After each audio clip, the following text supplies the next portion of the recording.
المرسلين وعلى آله وصحبه أجمعين ومن تبعهم بإحسان إلى يوم الدين. اللهم بك أصبحنا وبك أمسينا وبك نحيا وبك نموت.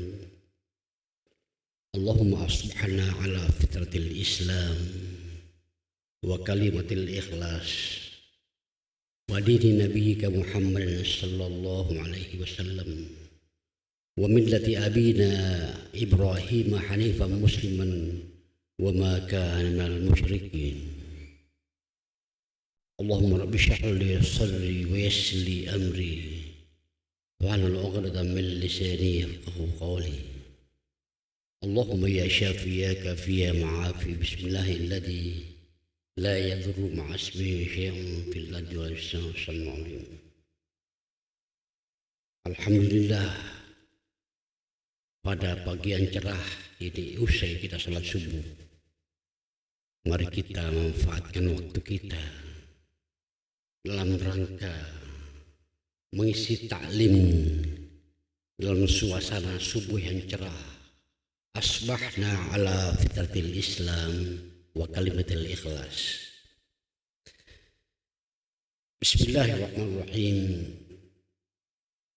Allah subhanahu wa ta'ala berulang kali menyampaikan ketika kita bersyukur kepadanya,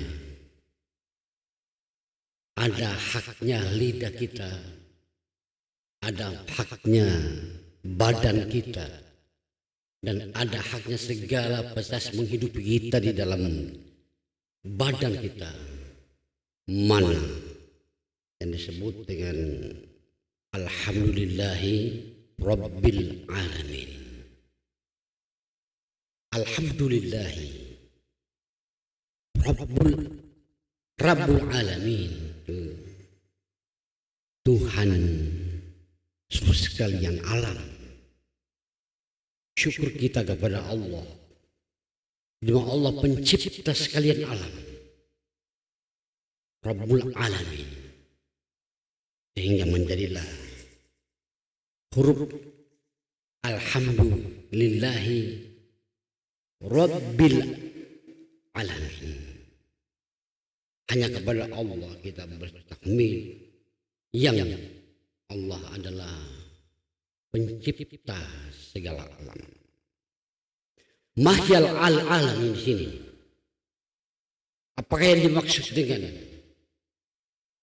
Allah subhanahu wa ta'ala tidak sekedar mengatakan alam, tapi mengatakan al-alamin. Di sana tersusun dengan sebuah bentuk kalimat jamak, plural, jamak, bukan hanya satu alam, tapi banyak alam, dan orientasinya pada semua ciptaan Allah. Ketika kita melihat pada tafsir uraian-uraian yang dimaksud dengan al-alamin di situ, ternyata kita hidup di dalam, setidaknya di lingkungan kita ada beberapa alam yang kita lihat ciptaan Allah subhanahu wa ta'ala. Yang pertama adalah alamul insan, alam manusia. Kita manusia, satu alam juga, alamul insan namanya. Kemudian kita berdampingan dengan alamul hayawan, ayam hewan-hewan, ayam binatang-binatang, kehidupan binatang-binatang, itu pun juga satu alam. Yang ketiga adalah alamun nabatat, alam tumbuh-tumbuhan, pohon-pohonan. Semua itu adalah alam khusus disebutkan alamun an-nabatat.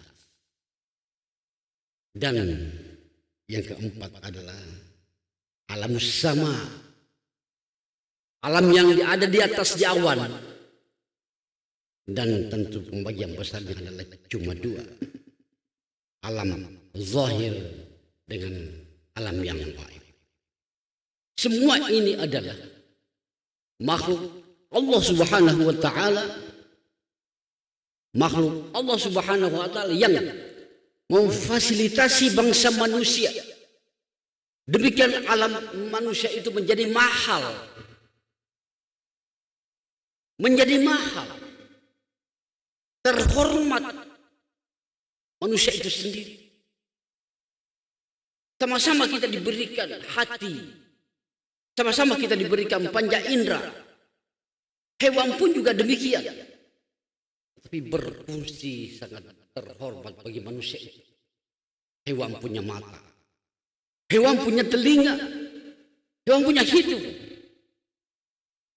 Tapi yang namanya jiwa hanya ditujukan kepada manusia sendiri. Alhasil, semua alam selain alam manusia tadi itu adalah memfasilitasi kehidupan manusia itu sendiri. Alam hayawan dimakan, dikonsumsi, disantap oleh namanya alamul insan. Alamun nabatat, tumbuh-tumbuhan, sayur mayur, buah-buahan disantap, memfasilitasi hidupnya alam insan itu. Demikian terus menerus sehingga tiada jalan manusia itu sendiri harus bertahmid, harus bersyukur kepada Allah Subhanahu wa taala karena di dalam keberadaannya ikut terlibat semua alam-alam di sekitarnya demi mempertahankan kehidupan manusia lahir dan batin ini. Inilah sedikit apa yang menjadi kajian kita insya Allah subuh ini tentang kebesaran Allah Subhanahu wa taala, tentang kekecilan kita sebagai manusia. Olehnya itu dikatakan secara menyeluruh periode Mekah. A'udzubillahi minasyaitonir rajim. Bismillahirrahmanirrahim. Ya ayuhan nas. Ya ayuhan nas. Ubudu rabbakum. Beribadalah atau sembahlah. Tiada jalan lain kecuali adalah kembali kepada Allah.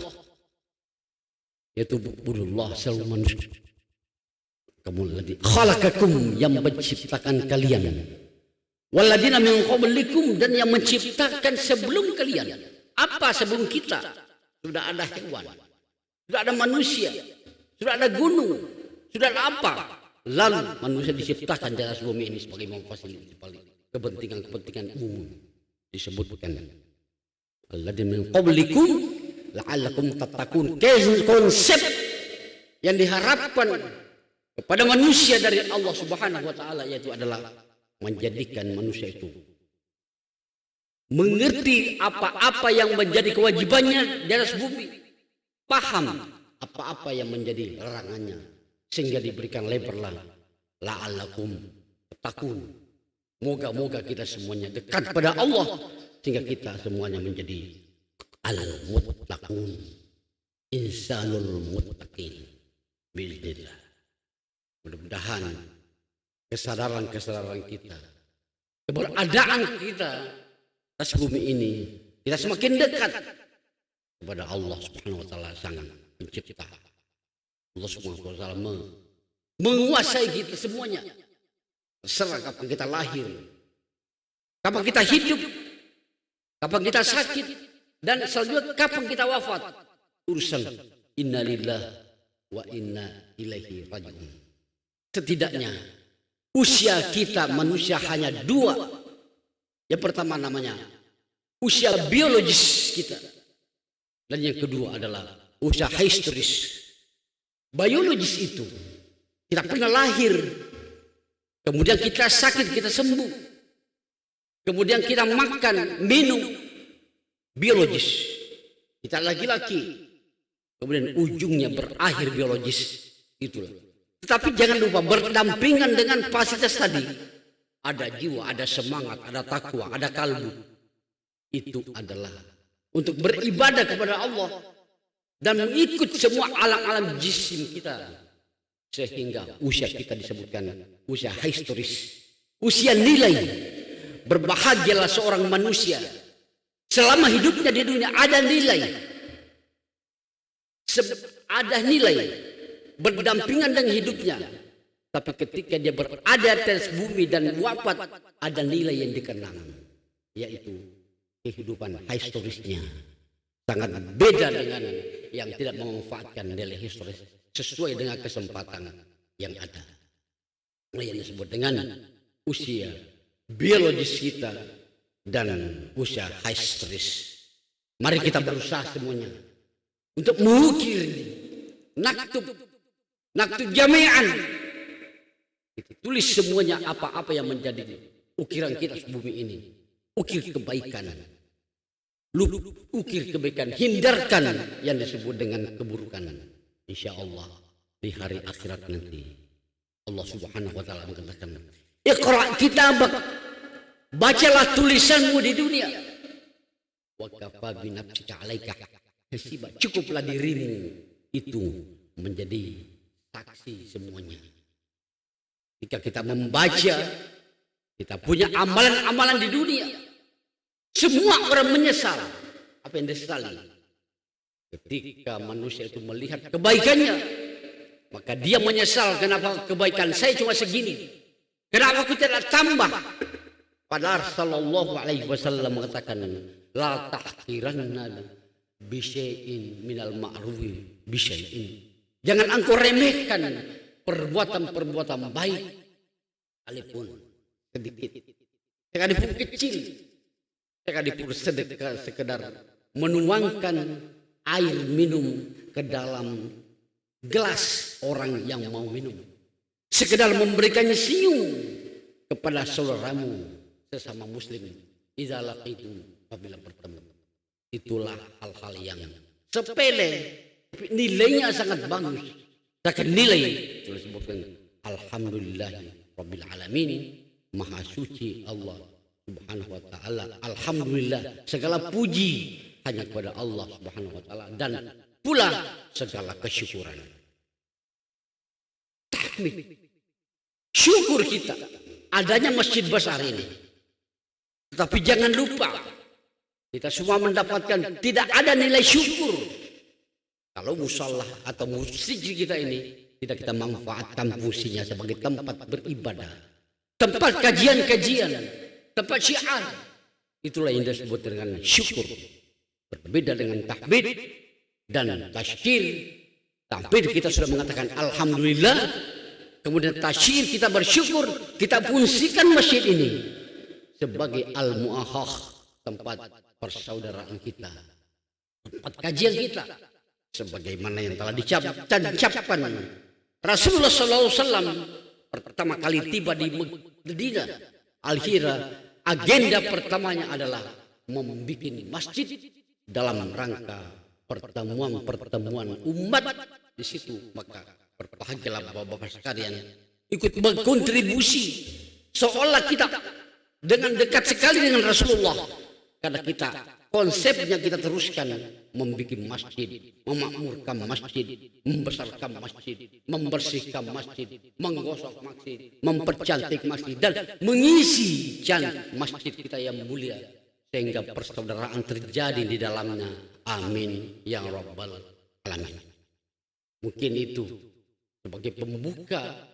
Semoga Allah Subhanahu wa ta'ala memberikan semua kita, jiwa kita, untuk kita dekat kepada Allah Subhanahu wa ta'ala, dekat kepada Nabi kita Muhammad sallallahu alaihi wasallam dengan cara dekat di masjid, dengan cara dekat di sajadah, dengan cara dekat di tempat-tempat suci sebagai tempat ibadah kita kepada Allah Subhanahu wa ta'ala. Tentu ini adalah produk contoh dari Rasulullah Sallallahu Alaihi Wasallam. Itulah kajian singkat yang disebut Alhamdulillahi Rabbil Alamin. Maha segala puji hanya kepada Allah. Kepada Allah, lillahi, itu lillahi rabbil alamin, Tuhan maha pencipta kepada seluruh alam semesta di atas bumi.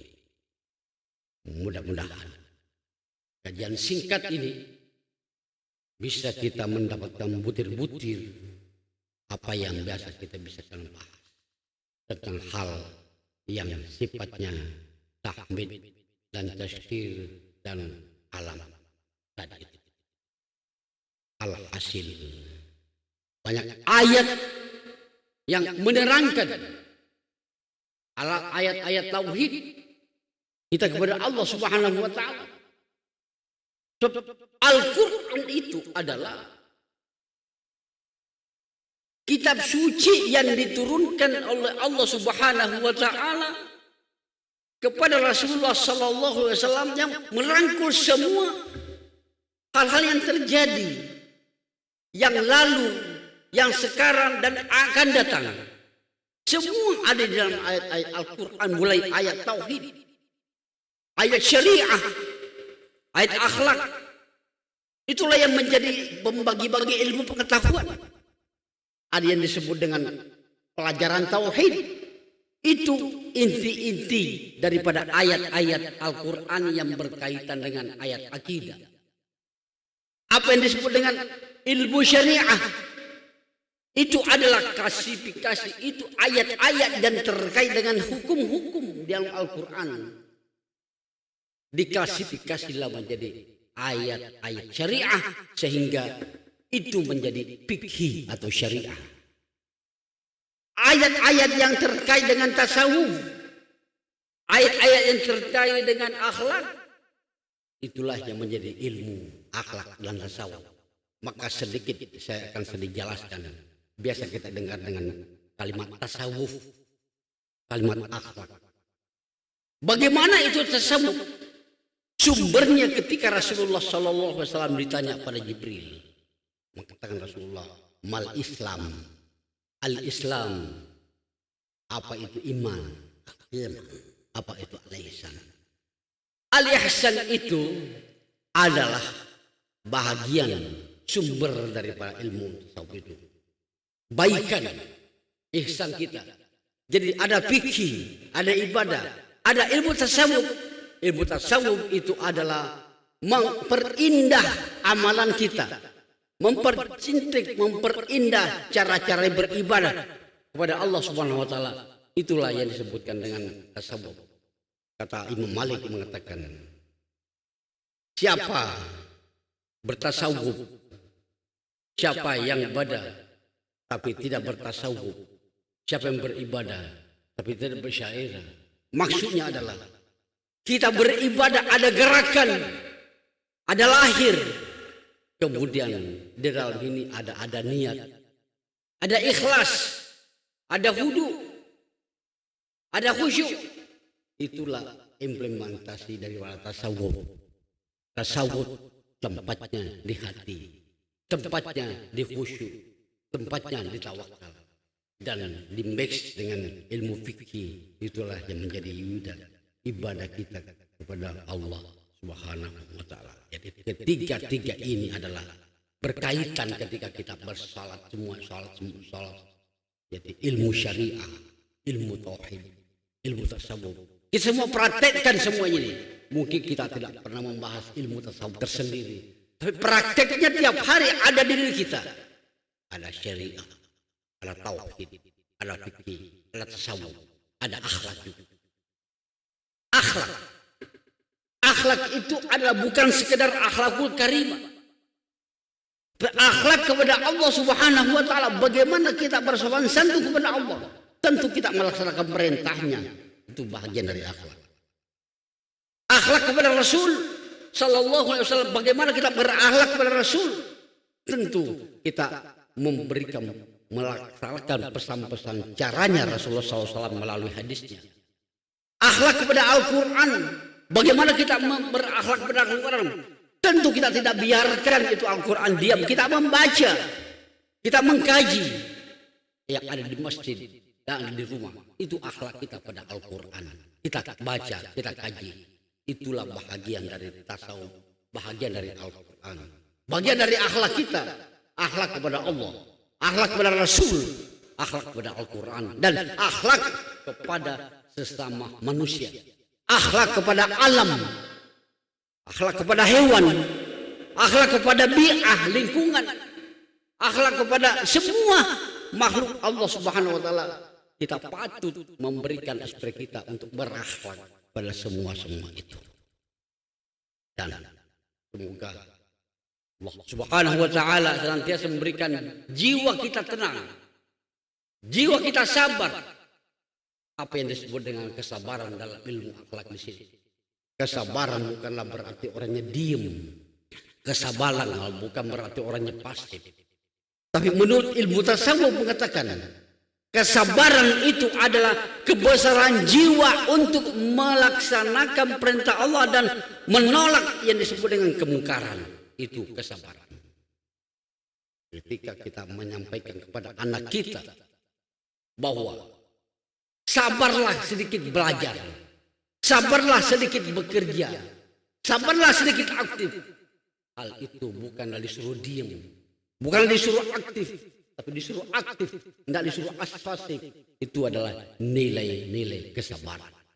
Sehingga kesabaran itu adalah berbesar jiwa, berbesar hati, berbesar komunikasi, berbesar semangat, selalu memberi motivasi dirinya untuk tampil sebagai hamba Allah yang watawasau bil haq dan watawasau bis sabr. Sedikit kajian saya juga berharap semoga jemaah sedikit bisa memberikan sharing, ya, mungkin ada hal-hal yang bisa kita kaji bersama-sama. Mohon mungkin ada yang bertanya, mungkin apa kira-kira apa itu dari sisi syariah, apa itu dari sisi tauhid, apakah apa saja yang terkait dengan dini. Sebab agama ad-dinu wan nasihat, isi daripada agama itu adalah nasihat. Isi ad-dinu wan nasihat, isi daripada agama itu adalah nasihat. Tidak pernah berhenti ada masalah, selalu kita harus mendapatkan nasihat. Kalau memang pesan Rasulullah Sallallahu Alaihi Wasallam selalu hidup, nasihat selalu ada, saling mengingati selalu ada, saling berwasiat di antara kita selalu ada, berwasiat kepada kebaikan, berwasiat kepada kesabaran, watawasau bil haq, watawasau bis sabr. Saya berduduk di sini bukanlah menggurui bapak-bapak, tetapi membuat kita share.